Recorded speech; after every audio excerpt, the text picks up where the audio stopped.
Good morning, Dopey. Your favorite podcast. Now a YouTube show. Good morning, Dopey. Good morning, Dopey. What's going on? My name is Dave. I am the host of Good Morning Dopey and the Dopey Podcast, the podcast on drugs, addiction, and dumb shit. Welcome to Good Morning Dopey. I'm joined by my horrible reading but good producing friend, Howie. Welcome back. I don't appreciate that. You're a horrible public reader. Not I don't good. like public speaking, that's for sure. You're a good public I'm speaker. a very good reader. I just don't like reading out loud. It's funny because you're a good reader and you're a good speaker, but you're a terrible public reader. It's interesting. Do you say I read well or I read good? Well, I would say you read good. No, you read well, of course. Do you think I'm a fucking idiot, Howie? You don't say you read good. Didn't you you went to Stuyvesant, right? No, I went to Hunter. Oh. It's even better than Stuyvesant. Yesterday, right?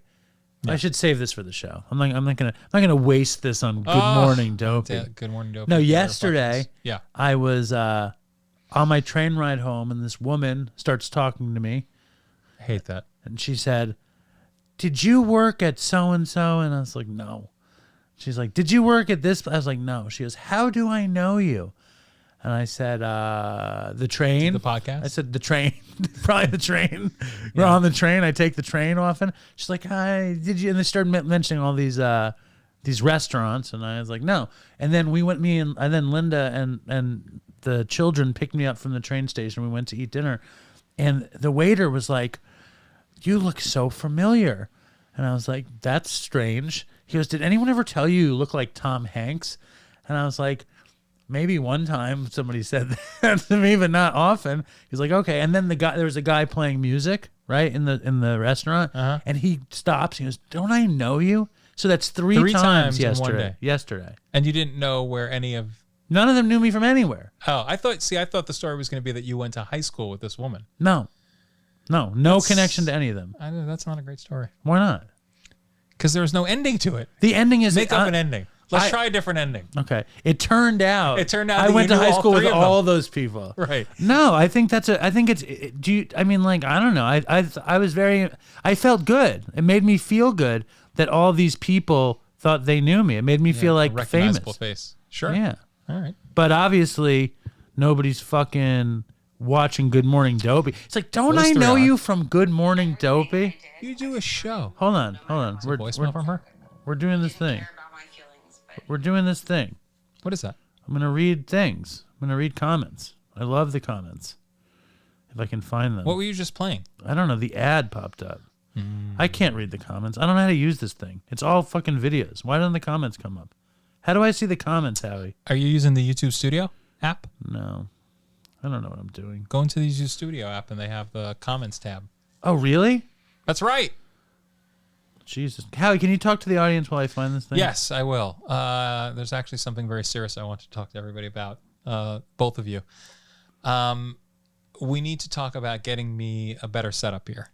What do you need? A high chair? A better mic? I need something behind me so it's not just a white wall. I feel like I need a permanent blanket that the cat won't. Where's the comments tab? Are you looking in the YouTube Studio app? Do I have the YouTube Studio app? What does it look like? Oh, I have it. Yes, I have it. My God. I have the app. Great. Comments. Oh, this is awesome. This one just came in from Dopey superfan Rocks. And Rocks came to DopeyCon stoned, reeking of weed. God bless her. We love Rocks. ROCKX? No, ROX1SMF, which I think stands for sexy motherfucker. Interesting. Okay. Absent faith, I cling tightly to hope.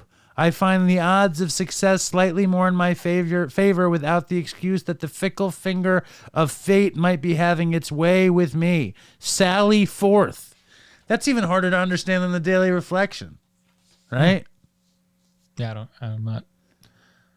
Russell says he's only here for the comments. I would be too.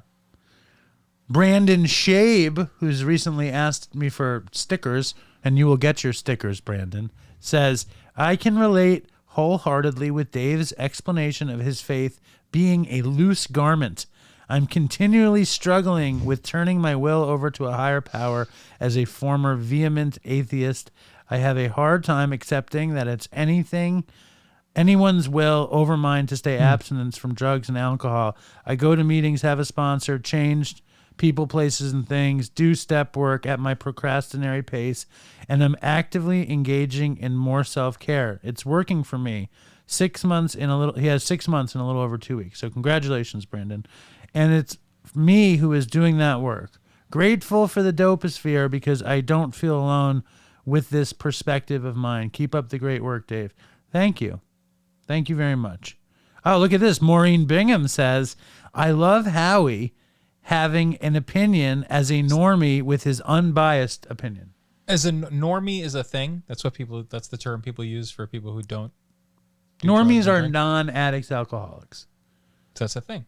But you're like you're like less normal than a normie because a normie will have a few drinks here and there or maybe smoke weed. You're like, so there needs to be a special name for someone you're that. almost straight edge, but straight edge like make a decision to be straight edge and they're all about being straight edge. You're like, I've heard that term before. I know when I was in college, I had a couple of friends who used to. Don't you draw something on yourself, like some sort of a line? Yeah. They would draw a line. Yeah. Right? They're straight edge, and Something I'm like, like that. that's great. I think you're more like spectrum-y than straight edge. Is that a term? That's for you. I think could be. you're one of a kind. Yeah. He's a very special Spectrum-y. person. All right. Yeah. And Howie, this is your daily reflection. I'm hoping it's so. February 10th. I don't run the show. So lest you think that you do run the show, you do not run the show. Damn it. When we became alcoholics, crushed by a self-imposed crisis we could not postpone or evade, we had to fearlessly face the proposition that either God is everything or else he is nothing. God either is or he isn't. What was our choice to be? Today my choice is God. This is a very gaudy one. He is everything.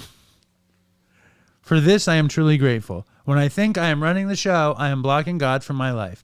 I pray I can remember this when I allow myself to get caught up into self. See, they just used self twice and didn't care. When I allow myself to get caught up into self. The most important thing is that today I am willing to grow along spiritual lines and that God is everything. See, these I don't love these kinds of ones. When I was trying to quit drinking on my own, it never worked. With God and A.A., it is working. This seems to be the simple thought for a complicated alcoholic. I think I've said this on Good Morning Dopey. I think it's my greatest observation around the phrase God is everything or God is nothing. Yeah. And if I said it before, I apologize. But I used to see that's a very like well-tread phrase in AA, God is everything or God is nothing. And I took it at first like either you're in this thing and you know that God is everything, or if you're on the fence, then it's nothing and you have nothing. You know, is that like a with us or against us kind of thing? I always took it. No, it's either you're with us or you're not with us. That's how I always took it. But recently, I had this kind of thought that no, God is everything, you know, the sky, the birds, the trees, or he's nothing. It doesn't exist. You know what I mean? And for me, like, I like that idea more than either I'm all in or I'm not in. Like the idea, you can still be all in, but it's a unilateral approach that the universe is God and that there's a little bit of God in all of us, but we're not bigger than the rest. We can do this till the cows come home. You get my point. Yeah. That's it. Spirituality is interesting because especially in this day and age with things like YouTube channels and platforms and Instagram and shit. Because the second you're preaching about spirituality on a platform, you don't look very spiritual. You look like a fucking douchebag. You know what I'm saying? Like it's douchey to be like preaching spirituality on social media or something. I mean, I see what you're saying, but there are obviously people that do it and that's their thing and they have a following and it's great. I say whatever works. I'm just saying, like, I think that you're saying, are you douchey? Is that what you're saying? Do I think I'm douchey? Yeah, I'm saying, I feel a little bit douchey when I'm pushing spirituality over a platform or something, when spirituality should be I don't know. Like, it's just, there's something about social media that's counterintuitive to spirituality, but that's just me being like a hater. Yeah, I mean, I see your point, but look, any way that you could bring people into the tent, I think that's what it's about, right? What's this tent you're talking about? In other words, I know what you're saying. I right, get it. if you're trying to connect, you connect, and if it's through spirituality and that's what works, that's what works. It doesn't have to work for everybody, but for the people that it might work with, that's great. I do believe, without a doubt, that, I mean, there might be many ways to get well, and there might be many ways to deal with your affliction, but the longer I'm around this whole thing, the easier it is to see that the spiritual solution is the only one that actually covers all the problems of the malady of addiction. For you. For everybody that I've ever come into contact with around addiction. Yeah. That, like, I'll be talking to somebody.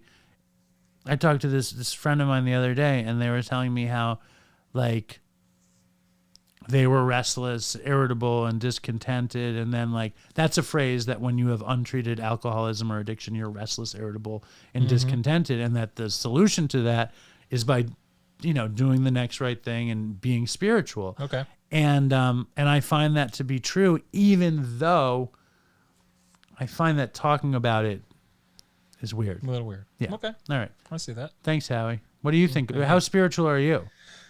I mean, On a scale of 1 to 3, one being not spiritual and 3 being very.